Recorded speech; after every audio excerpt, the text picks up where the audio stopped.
Hey, bonjour tout le monde, bienvenue sur ma chaîne, bienvenue sur la chaîne de Guildards29. Aujourd'hui, on va faire le preview pour la saison 2022-2023 des Maple Leafs de Toronto. Sans plus tarder, on va regarder la saison dernière. C'était qui les meilleurs pointeurs de l'équipe. Premièrement, il y avait Austin Matthews avec 106 points, suivi de Marner avec 97 et Nylander avec 80. Comme on le sait, Matthews a connu une saison fantastique. Il a gagné le Hart, qui était excellent défensivement. Il a aussi eu 60 buts, comme on peut voir, il a mené l'équipe. Et Marner et Nylander, avec 35 et 34, le suivent. Ensuite de ça, pour les assists, on a Marner avec 62, Riley avec 58 et Tavares avec 49. Donc on peut très bien voir que cette équipe-là, il n'y a aucun trouble à marquer des buts. C'est ça leur grande force. On dit souvent que la défensive est le problème, mais comme je vais vous montrer un peu plus tard, on va voir que c'est pas tant le problème la défensive. Donc sans plus tarder, je vais vous montrer ce que selon moi est le plus gros question pour l'équipe, c'est les gardiens de but. La saison passée, Matt Murray a connu une saison de 906, mais ça c'était avec les sénateurs d'Ottawa. 906 de pourcentage d'arrêt et 3.2 de goal save above expected. Les goal save above expected, plus t'es haut, mieux c'est. Si t'es des négatifs, c'est pas très bon. Quand t'as eu 0, t'es juste correct. Donc 3.2, c'est relativement correct.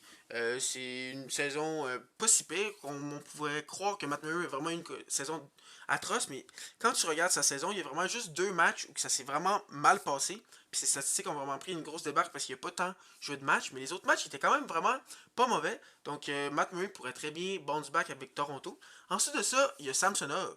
Samsonov avec 896 d'arrêt. C'est pas très bon comme saison, surtout avec le moins 12.1 de goal save above expected. Il a vraiment été décevant avec les Capitals. Mais il est encore très jeune, il peut encore bounce back. Moi, je suis un fan de Samsonov.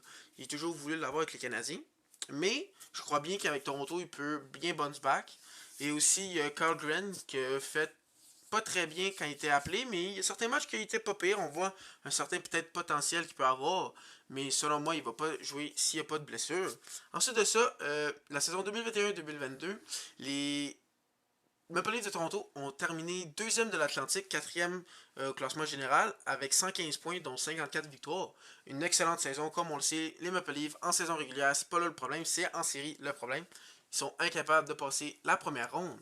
Ensuite de ça, les unités spéciales, ils ont fini premier en avantage numérique à 27,3%.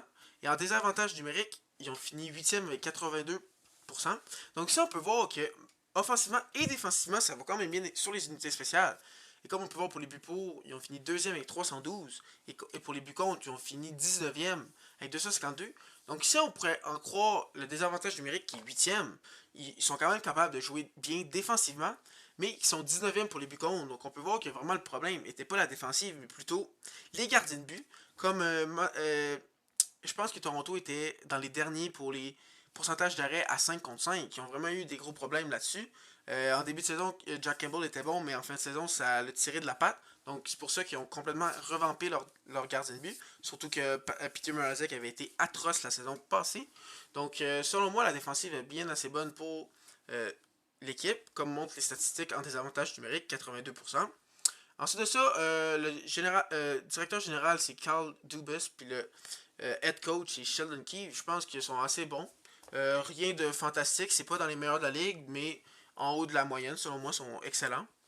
Ensuite de ça, les départs qu'il y a eu dans cette off-season, il y a eu Jason Spezza qui a pris sa retraite, Jack Campbell et Peter Mrazek, comme je l'ai dit, ont été échangés pour Matt Murray et Samsonov.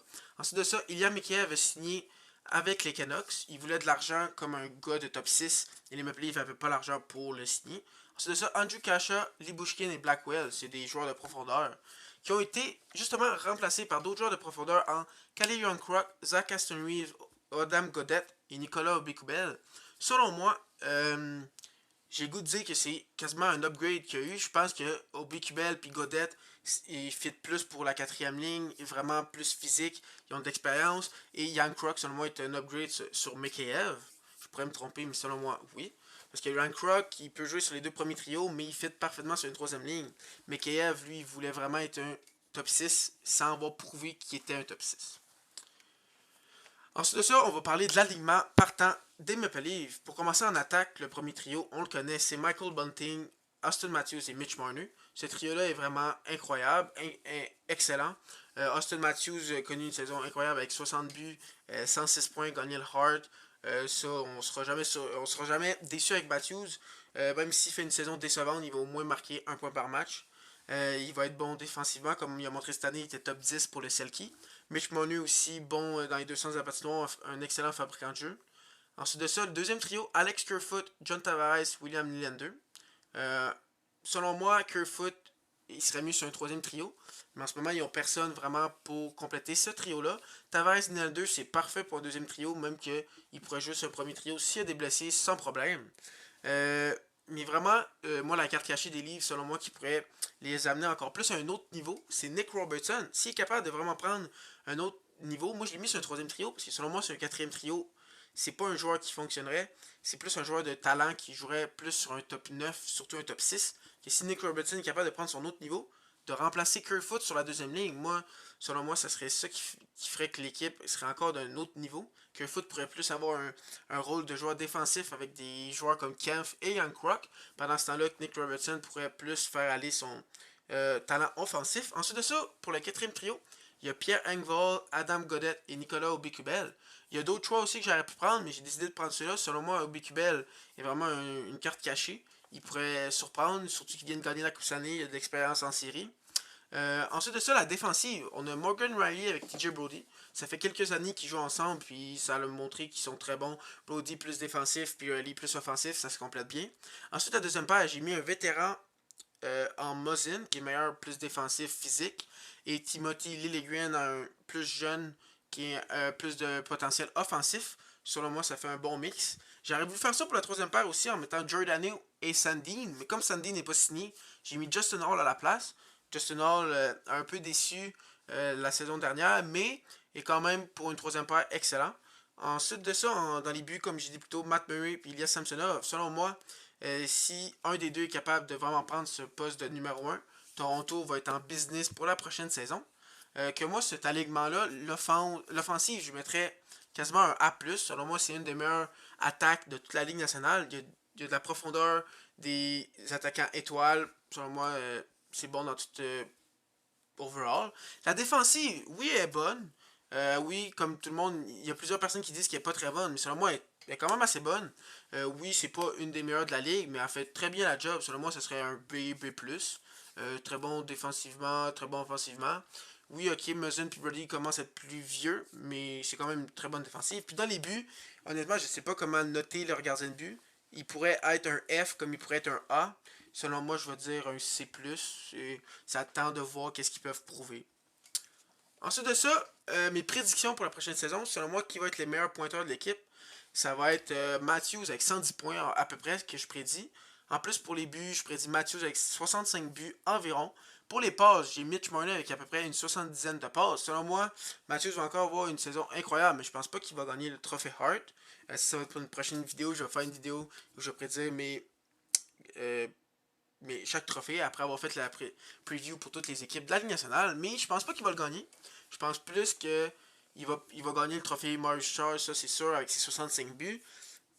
Puis il va être encore bon toutes les séances de la patinoire. Mais qu'est-ce que ces joueurs-là, entre Marner et Matthews, qui ont besoin de prouver, c'est vraiment qu'en série, ils sont capables de mener leur équipe à un autre niveau. Parce que là, ça fait quand même 6 ans que Matthews est repêché. Puis à chaque année, ils perdent en première ronde. Mais moi, je pense que cette année, ils vont être capables de passer à la prochaine ronde. Comme je l'ai prédit, finir premier dans l'Atlantique. Avec les Panthers perdant beaucoup de joueurs, Boston ayant beaucoup de blessés, plusieurs jeunes équipes qui sont pas encore prêtes à être dominantes. Et sinon, il y a Tampa Bay qui va être encore fort. Mais moi, je pense que Toronto vont passer devant et vont finir premier. Selon moi, ils vont avoir une excellente saison. Comme à chaque année, en saison régulière, ils sont excellents. J'ai pas peur pour ça. Des gars comme Matthews, quand tu as un gars comme Matthews, ensuite de ça, un gars comme Tavares, comme deux premiers centres, tu vas toujours avoir une bonne équipe. Surtout avec des alliés comme Marner et Nylander.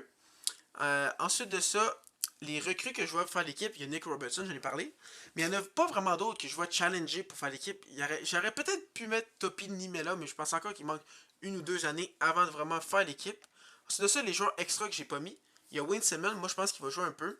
Je l'ai pas mis, mais il pourrait jouer quelques games. Après ça, Aston Reeves et Clifford. Ensuite de ça, à la défensive, comme j'ai nommé, il y a Rasmus Sandy, mais il n'y a toujours pas de contrat, il y a encore un RFA en ce moment. Et dans les gardiens, il y a Carl Grant. Donc, pour ça, ça va terminer les previews pour la saison des Maple Leafs de Toronto. N'oubliez pas de vous abonner, de liker et de cliquer sur la petite cloche pour avoir les prochaines vidéos. On se revoit dans une prochaine vidéo pour une autre équipe. Merci.